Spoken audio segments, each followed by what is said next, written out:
What's going on, everyone? So the other day, Chris Paul, Harrison Barnes, they have their introductories and found out a couple things. One, Harrison Barnes waived his trade kicker.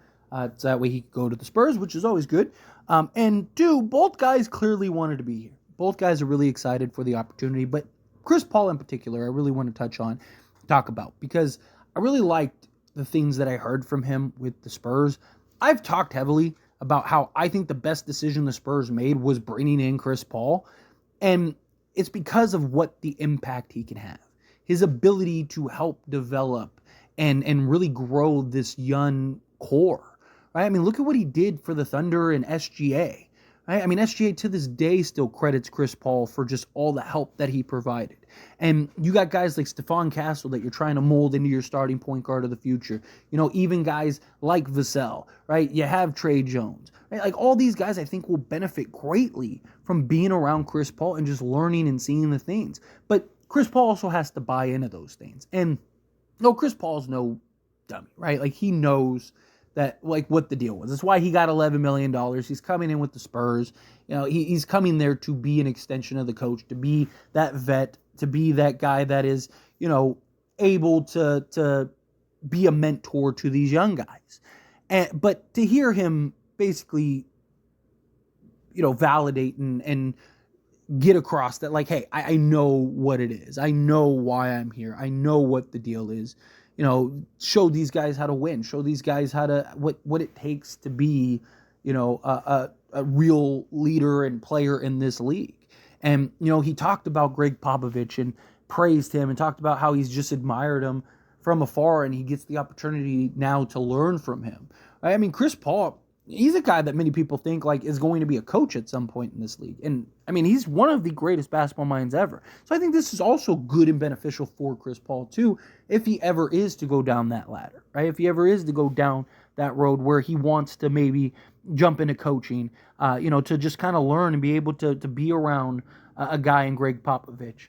And be able to pick his brain. I think that this is good development for Chris Paul also, right? So I think that he's in a very good position to just, and he understands what the gist is here. And even with Victor Wembanyama, what he's going to do for Victor it's unbelievable, in my opinion. I think he's going to really unlock and help Victor. And I mean, he spoke so highly of him too. I mean, obviously, he's the big franchise guy, and Chris Paul's not gonna come in here and be like, "Oh, Wemby's this," but like he said, there's no player in the league that everybody talks about more after the game. Me and Harrison Barnes were on our flight talking about how cool it's going to be at this point in our careers to get a chance to appreciate him day in and day out. Chris Paul on Wembanyama. Again, like, these are two veteran guys that they get it. They understand it. They know why they're here. They're at the, latter part of their careers. They're at the point and stage where, they're not who they used to be, but they're still very good players. They're still very valuable guys. They're still going to have a big impact on the Spurs now and going forward, because they're going to be able to help grow and develop these young guys. But also, I mean, Chris Paul's right. I mean, they get to play with a literal generational talent. There are very few guys out the gate that have done what Victor Wembanyama did in year one, right? I mean, he was every bit impressive.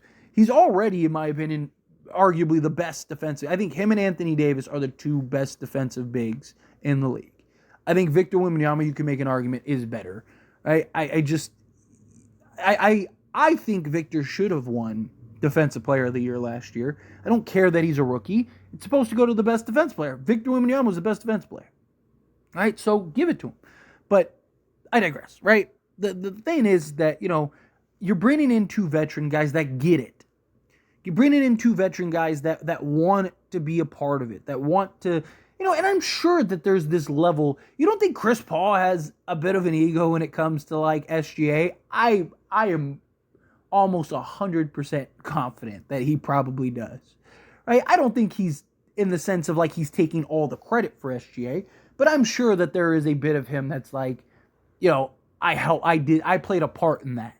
It's just like, you do a group project gets an A, you feel good, right? Unless you're like one of those people that, just let everyone else do the work. But, if you're actually engaged and you're a part of it, you're like, man, like, I played a part in that. I played a part in that getting, first place at this fair or whatever, right? Like, I think that that's what I mean when I say Chris Paul probably feels like, some pride in that.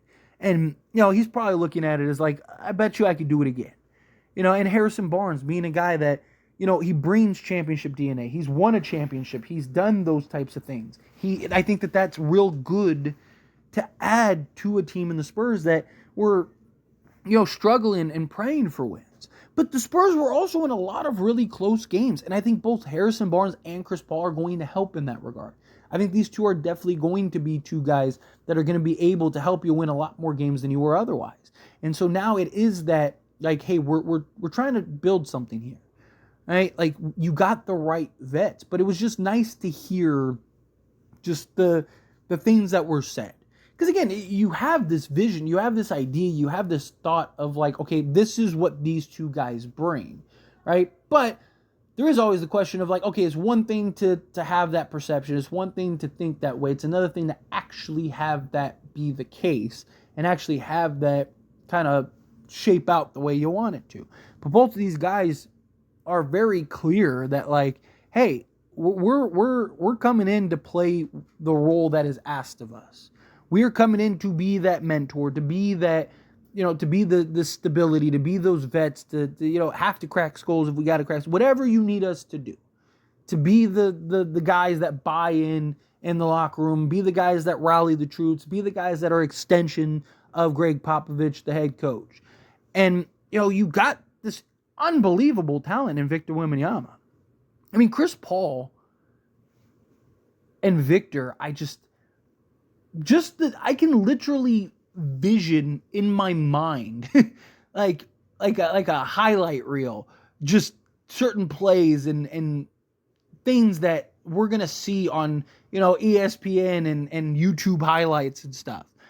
I see just the insane potential that is there that could really just shape up this San Antonio Spurs team. I just think I wouldn't be shocked if they make the play. I know, like, I've seen a lot of comments, Spurs fans are like, oh, we're a contender, we're this, that. I wouldn't go that far. I mean, unless Victor is, like, clearly, there's an argument to be made that Victor is already a top 15 player in the league. Like, I think that's, like, a genuine argument. But, like, I've seen people throw out, like, oh, Victor is... is going to be the best player in the league. I don't know. Like, that's a tall task. And unless Victor is like clear cut, no argument, top 3 to 5 in the league next year, then I don't see that. And it's a lot to ask for a guy in his second year, as great as Victor has been. So to me, it's about the incremental growth, right? Like, you were terrible. You were, a top 4 pick team. Can you get into the play-in, right? Like, you got to set goals. You got to set standards. Like, look at like OKC back with KD, Harden, and Durant, right? It was like they missed the playoffs, then they lose in the first round, then they lose in the second round, then they lose in the conference finals, then they lose in the NBA finals, and it was like, man, like, they're gonna win a championship. They just gotta get over that hump. But then, of course, then Presti ends up trading James Harden, and it's all the mess. But like, that's what I see with the Spurs. Is like, okay, you were a top 4 pick team. Now all of a sudden you look up and it's like, okay, now you're a play-in team. Now you're a first round exit team. Now you're, maybe you get to the conference finals, and now you're winning championships. Right? And it's that slow growth. Because again, you don't have a bunch of 27-year-olds that have been in the league for several years. Now, you're talking about guys that are 1-2 years. Even like your top guys are only like 4 or 5 year players. Like, give things time, right? Patience is everything. I want to see, like, there's key things that I want to see with the Spurs this year. And, I'll definitely dive into that specifically as we get closer to the seasons begin. But I'm excited for these moves. But anyway, as always, this is a discussion. Pass question on you. Let me know your thoughts and opinions down in the comments below. What do you think?